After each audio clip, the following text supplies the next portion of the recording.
Le feu de la réponse. La paracha Shemini s'ouvre à un moment suspendu, à cet instant où tout a été préparé, où le sanctuaire a été dressé, où les jours de consécration se sont achevés, où les sacrifices ont été présentés, et où il ne manque plus qu'une seule chose, que Dieu réponde. Le 8e jour est comme un seuil entre ce que l'homme a reçu l'ordre de faire et ce que Dieu, lui, va manifester. Jusque-là, il y a eu les gestes, l'obéissance, le cadre, la préparation.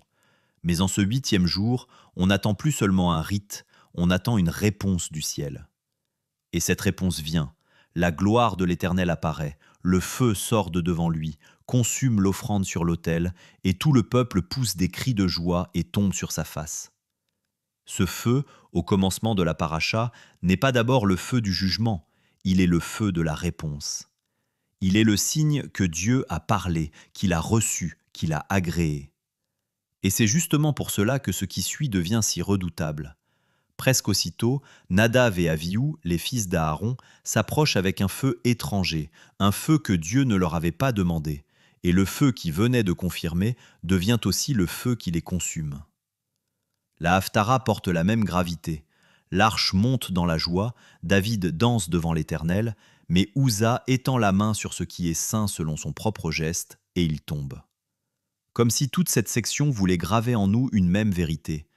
La présence de Dieu est une joie immense, mais elle n'est jamais laissée à l'initiative humaine. Et c'est là que Shemini nous rejoint si profondément, parce qu'au fond, nous vivons tous avec des questions déposées devant Dieu. Nous cherchons à savoir si nous sommes sur la bonne voie, si ce que nous portons vient réellement de lui, si ce que nous faisons est juste, si notre zèle est une obéissance ou simplement une agitation religieuse, si ce que nous appelons appel n'est pas seulement le reflet de notre désir. Et la paracha révèle quelque chose de très fort. L'offrande peut être vue comme une question déposée devant Dieu. Tant qu'elle reste là, tout demeure suspendu. L'homme a préparé, obéi, présenté, mais il n'a pas encore la réponse. Puis le feu descend.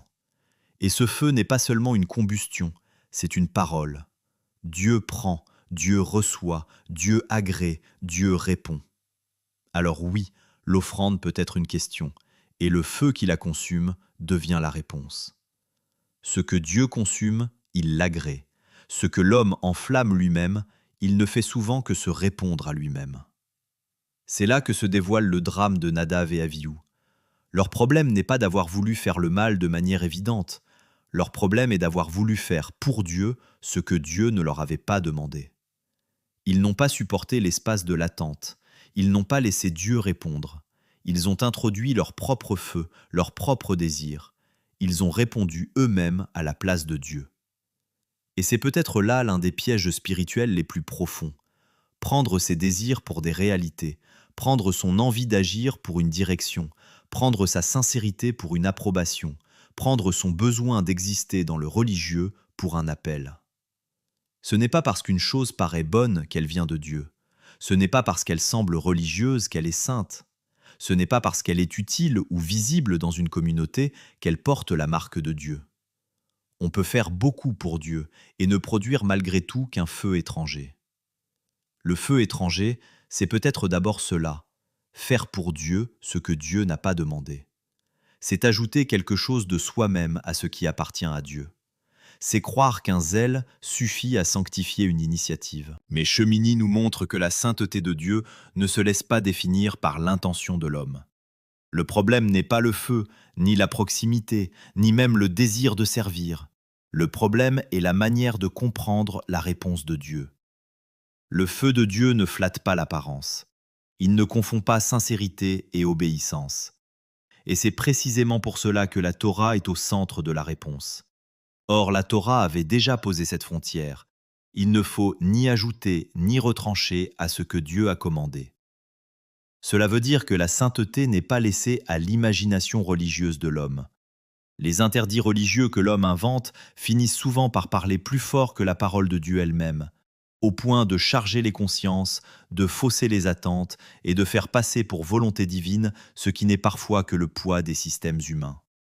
On n'approche pas Dieu avec ce qui nous paraît convenable, mais avec ce qu'il a lui-même établi. Et c'est là que l'on peut dire, avec justesse, que toutes nos réponses sont dans la Torah. non pas au sens simpliste où chaque situation y serait écrite mot pour mot, mais au sens profond où Dieu y a déjà donné les repères, les frontières, la lumière, les principes et le discernement par lesquels toute question doit être examinée. La réponse de Dieu ne peut jamais contredire sa propre parole. Elle ne peut jamais transformer un ajout humain en volonté divine. Dieu donne toujours une réponse conforme. Conforme à sa sainteté, conforme à sa parole, conforme à la Torah, et pour nous pleinement manifestée dans le Messie. Il n'y a qu'un Messie qui accomplisse toute la Torah, Yeshua. C'est donc seulement dans cette conformité-là que la voix de Dieu peut être entendue sans mélange. Car la vraie voix de Dieu ne s'entend que dans la conformité du Messie Yeshua, conforme à la Torah. Et c'est justement là que le Nouveau Testament vient accomplir et éclairer cette ligne. Dieu, après avoir parlé autrefois à plusieurs reprises et de plusieurs manières, nous a parlé dans ces derniers temps par le Fils. Yeshua lui-même dit qu'il n'est pas venu abolir la loi ou les prophètes, mais accomplir. Donc, si l'on veut entendre la voix de Dieu sans mélange, elle ne peut pas être séparée du Messie conforme à la Torah. Le Fils n'annule pas la sainteté de Dieu, il en révèle la vérité vivante. C'est pourquoi l'Épître aux Hébreux peut dire à la fois que Dieu nous a parlé par le Fils et que notre Dieu est un feu dévorant. Et déjà, une réponse magnifique se cache dans cette paracha. La réponse de Dieu y apparaît à travers un feu dévorant, et jusque dans la Gématria, le feu qui consume, renvoie à 358, qui est aussi la Gématria de Machiar. C'est pour cela que Shemini ne s'arrête pas au drame. Juste après, Dieu parle de distinction, de séparation, de discernement, d'enseignement. Comme si, après avoir montré le danger du feu étranger, il révélait le chemin de la vraie écoute. Distinguer entre le saint et le profane, entre l'impur et le pur, c'est déjà apprendre à entendre Dieu. La réponse de Dieu se reconnaît à sa conformité avec sa sainteté. Elle ne vient pas flatter notre besoin de faire, ni encourager notre empressement, ni transformer en mission ce qui n'est parfois qu'un besoin d'exister. Elle vient mettre de la lumière, corriger, enseigner, ordonner. Alors la vraie question devient celle-ci. Comment entendre la réponse de Dieu sans la confondre avec notre propre voix? Car il ne suffit pas de dire que Dieu parle. Encore faut-il apprendre à reconnaître ce qui vient réellement de lui. Et c'est là que nous devons être très vigilants, parce que l'homme religieux peut très facilement appeler réponse ce qui n'est que le bruit de son désir, appeler direction, appeler signe ce qui n'est qu'une lecture arrangée des circonstances. Dieu ne nous a jamais demandé de prendre les signes du monde pour sa voix. Il nous ramène sans cesse à sa parole. Il parle par ce qu'il a déjà révélé. Il parle par ce qui est conforme à sa sainteté. Il parle par le Fils, que les brebis apprennent à écouter et à suivre. C'est pour cela que Romains 12 éclaire si puissamment Shemini. Offrir nos corps comme un sacrifice vivant, saint, agréable à Dieu, n'est pas séparé du renouvellement de l'intelligence, afin de discerner quelle est la volonté de Dieu. Il demande que l'on soit transformé pour discerner. De même, lorsque Yeshua dit « Mes brebis entendent ma voix », il montre que la réponse de Dieu n'est pas d'abord une chasse aux indices, mais une relation d'écoute, une familiarité avec la voix du berger. Ainsi, toutes nos questions trouvent leur réponse dans la parole de Dieu, leur cadre dans la Torah, leur accomplissement dans le Fils, et leur discernement dans l'Esprit qui ne contredit jamais ce que Dieu a déjà révélé. Ainsi, le cœur de Shemini est peut-être celui-ci. Dieu parle, Dieu répond, mais l'homme doit cesser de prendre ses désirs pour des réalités.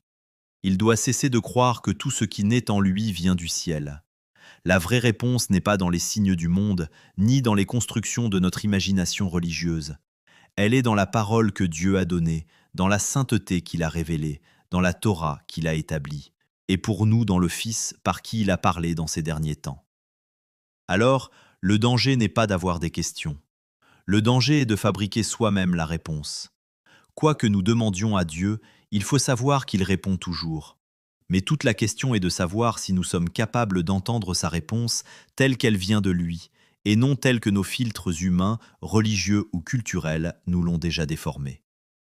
car c'est par le discernement que l'on apprend à reconnaître sa voix, à distinguer ce qui vient réellement de Dieu de ce qui n'est que l'écho d'interprétations accumulées au fil du temps.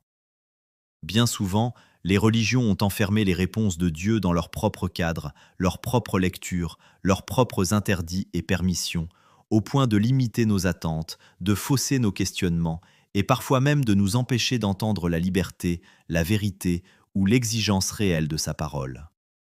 Ainsi, le vrai enjeu n'est pas seulement de poser une question à Dieu, mais d'être assez libre intérieurement pour recevoir sa réponse sans la réduire à ce que les hommes ont déjà décidé à sa place. Shabbat Shalom.